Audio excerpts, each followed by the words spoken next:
Hello, everyone, and welcome to the English Leap Podcast, your go-to podcast for learning English and improving your communication skills. I'm Evan, and as always, I'm joined by my fantastic co-host, Erin. How are you doing today, Erin? Hey, Evan.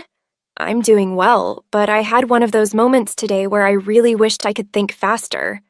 Oh? What happened? Well, I was having a casual conversation with a colleague, and they asked me a really simple question. One I totally knew the answer to. But for some reason, my brain just froze. I hesitated, stammered a bit, and by the time I found the right words, the moment had passed, and they had already moved on. It was so frustrating. Oh no, I've definitely been there. That awkward moment when you know exactly what you want to say, but your mind decides to take a break at the worst possible time. Exactly. And later, I kept thinking about all the clever responses I could have given. Why does that always happen? It's so common, and you're not alone. In fact, studies show that a lot of people struggle with quick thinking in conversations, whether it's due to nerves, overthinking, or just not having enough practice. That makes sense. And I think many of our listeners can relate, especially those learning English as a second language. Thinking fast in another language is a whole new challenge. Absolutely. But the good news is, quick thinking is a skill that can be trained. And that's exactly what we're diving into today: how to think fast and talk smart in any conversation. Yes. We're going to cover why quick thinking matters, what slows us down, and most importantly, how to train your brain to respond faster and more confidently. And before we jump in, we have something special for you. We've created a free PDF packed with practical exercises to help you train your brain for quick thinking. It includes key takeaways from today's discussion, comprehension questions to test your understanding, and grammar exercises to build confidence in your English skills. And that's not all. We're also introducing some intermediate-level words and phrases in today's episode. That's right. And we'll take a closer look at them later in Charlotte's vocabulary section, where Charlotte will break down those words and phrases, explain their meaning, and show how to use them in real-life conversations. So, stay tuned for that, and let's get started. All right, Erin, let's start with the basics. Why is quick thinking so important in communication? Okay, imagine you're in a job interview, and the interviewer suddenly asks, "What's one challenge you've overcome?" You have the experience, but your mind goes blank. Instead of confidently sharing your story, you stutter and say, well, let me think. That hesitation can make you seem unprepared or unsure of yourself, even when you're perfectly qualified. That's a great example. Quick thinking doesn't just help you sound confident, it actually makes you feel more confident. Studies show that people who respond quickly in conversations are perceived as more confident and competent. Whether it's in a meeting, an interview, or a casual conversation, being able to think on your feet makes a huge difference. That's true. In fact, research from Harvard Business Review suggests that clear and confident speakers often gain more credibility and influence in social and professional settings. And let's clear up a big misconception. Thinking fast isn't the same as speaking fast. Some people believe that if they talk quickly, they sound smart. But in reality, clarity is more important than speed. Exactly. Think of it like driving a car. You don't need to speed to get to your destination quickly. You just need to know the best route. Speaking clearly and concisely helps you get your point across faster than rushing through your words. That's a perfect metaphor, and fluency isn't built overnight. Just like learning an instrument or a new sport, the more you practice, the faster and smoother you become. Totally. So if quick thinking is so important, what actually stops us from responding smoothly in conversations? Let's break it down.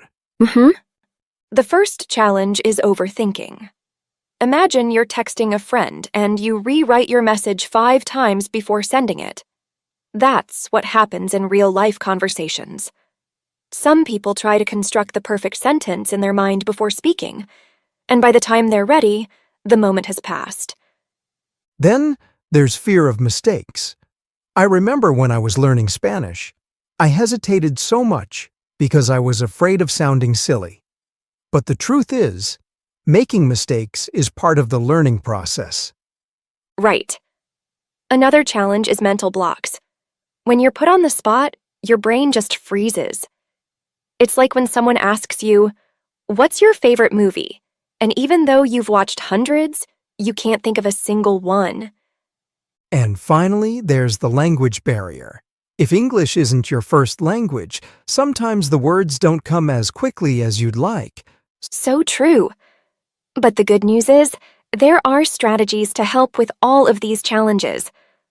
All right, let's dive into the first strategy, staying calm under pressure. This one's huge because when we're nervous, our brains go into fight or flight mode, making it harder to think clearly. So true. It's like when you're watching a quiz show and the contestant knows the answer, but because of the pressure, they just blurt out something completely random. Exactly. I remember this happened to me in a presentation once. I was so worried about messing up that my mind went blank. I could hear my heartbeat in my ears, and all the great points I had prepared just vanished. Oh no. So, what did you do? I took a deep breath, seriously. Just pausing for a second and reminding myself that I wasn't in any danger helped my brain reset. And instead of panicking, I started speaking slowly and focused on my key points. That's such a good tip. When we calm ourselves down, our brains can function normally again. A simple trick is to take a slow breath before responding. It helps break that panic cycle. Now, on to the second strategy, anticipating responses. This one's all about being prepared. Right. Think of it like playing chess. Good chess players don't just react to their opponent's moves, they predict them in advance. Exactly! And we do this naturally in daily life. For example, when you walk into a coffee shop, you already know what the cashier is going to ask. What would you like to order? That's why you don't freeze when answering. Yes. The trick is to apply this to conversations. If you're going to a job interview, think about what they might ask. If you're meeting a new person, prepare a few casual questions or answers. And this doesn't just work for planned situations. Even in everyday conversations, you can predict the flow. If someone asks, "How was your weekend?" you already have an answer in mind. That's such a great point. The more you anticipate, the less likely you are to get caught off guard. But even with preparation, sometimes we just need a moment to gather our thoughts. Which brings us to the next trick, using time fillers. This is a game changer for quick thinking. Oh, yes. You know when someone asks you a question and your brain just needs a second to catch up? Instead of standing there in silence, you can use time fillers like, "That's a great question," or "Let me think about that for a second." Exactly. It's like giving your brain a few extra seconds to load the right answer. I actually use this all the time when I forget someone's name. Instead of panicking, I'll say, I remember you from... And while I'm saying that, I'm searching my memory for their name. That's a smart trick. Another good one is, "Well, it really depends," or "I see what you mean." These phrases buy you time while making you sound engaged. The key is to make it natural. If you suddenly go silent for too long, it can feel awkward. But with fillers, you keep the conversation flowing. Now, let's talk about paraphrasing, one of my favorite tricks. Same here. Paraphrasing is when you repeat or reword what someone just said to give yourself time to think. Right. Let's say someone asks, "What do you think about the new project?" Instead of panicking, you can say, "Oh, the new project? Well, I think it's an interesting challenge. That gives you a moment to organize your thoughts. Mm-hmm. It's such a simple but effective trick. I use this a lot when someone asks me for my opinion on a complicated topic. Instead of diving in unprepared, I restate their question and give myself a second to think. It also helps in difficult conversations. If someone says something unclear, paraphrasing can help you process their words before responding. Exactly. And it makes you sound more engaged, too. Win-win. 100%. All right, the next strategy is a big one, thinking in simple structures. Yes. A lot of people struggle because they try to form complex sentences in their head before speaking. But the truth is, clear and simple beats complicated and messy every time. 100%. Imagine explaining something to a 5-year-old. You wouldn't use big, confusing words. You'd keep it simple and direct. That's the mindset you need in conversations. And the great thing is, people appreciate clarity. If you keep your sentences short and structured, like, I think this because, or my opinion is, it makes your ideas easier to follow. And it takes the pressure off. You don't need to sound like a professor. Just focus on getting your point across. Now, let's talk about active listening, because this is a superpower in conversations. Yes, a lot of people think quick thinking is all about speaking faster, but actually, listening carefully makes responding easier. Exactly. When you really listen, you pick up on keywords, tone, and context. That helps your brain process the conversation faster. It's like watching a movie with subtitles. If you miss a line, the subtitles help you catch up. But if you're not paying attention, you're lost. I love that comparison. Also, when you listen actively, you don't need to come up with something out of nowhere. You can just build on what the other person said. Yes. Instead of stressing over what to say next, just respond naturally to what's already been said. Perfect. And finally, the ultimate skill for quick thinking, practicing improvisation. Yes, improvisation, or improv, is all about responding in the moment without overthinking. It's like playing a game where you can't pause to think. You just have to go with the flow. And the best way to practice is through small exercises.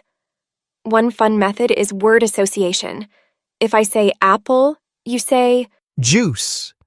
and if I say ocean, you say, Waves. see? No time to think, just respond.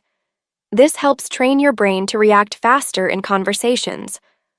Another great exercise is storytelling. Give yourself 30 seconds to tell a quick story based on a random word. The goal is to keep going without stopping. I love that. And the best part? The more you practice, the better you get. Exactly. Quick thinking isn't about being born with a special skill. It's about training your brain. Wow, we covered so much today. From staying calm and using time fillers to thinking in simple structures and practicing improv, these strategies can really help anyone improve their quick thinking skills. Absolutely. And now, we have some intermediate words and phrases coming up in Charlotte's vocabulary section. Exactly. Take it away, Charlotte. Thank you, Aaron and Evan. Hi, everyone. Here are 10 words and phrases from today's discussion that will help you build your vocabulary and sound more natural in English. Thinking on one's feet. Meaning, quickly responding to a situation without preparation. Example, as a lawyer, she often has to think on her feet in the courtroom. Perceive. Meaning, to notice or understand something. Example, he could perceive the excitement in her voice even though she was trying to stay calm. Spontaneous. Meaning, doing something naturally without much thought. Example, she gave a spontaneous speech at the party that impressed everyone. Buying time. Meaning, delaying your response while thinking. Example, He started adjusting his tie to buy time while thinking of an excuse. Mental block. Meaning: when your brain freezes and you can't think of what to say. Example: during the math test, I had a mental block and forgot the formula. Overthinking. Meaning: thinking too much, making it hard to decide. Example: she spent hours overthinking her reply before sending the message. Anticipate.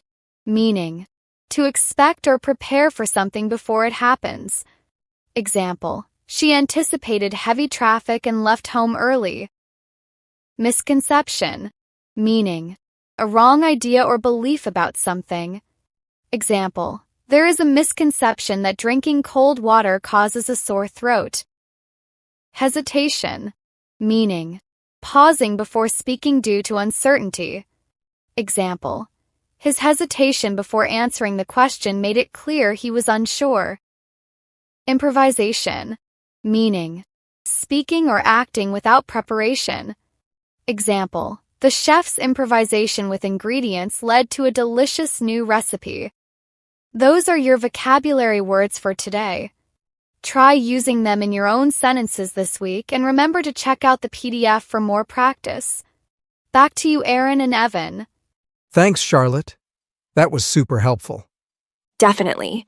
Learning new words and phrases like these makes such a big difference in fluency. And remember, quick thinking isn't about being perfect. It's about being prepared and confident. So keep practicing, and before you know it, you'll be thinking faster and talking smarter in any situation. That's right. Keep practicing, keep learning, and keep leaping forward in your English journey. See you next time.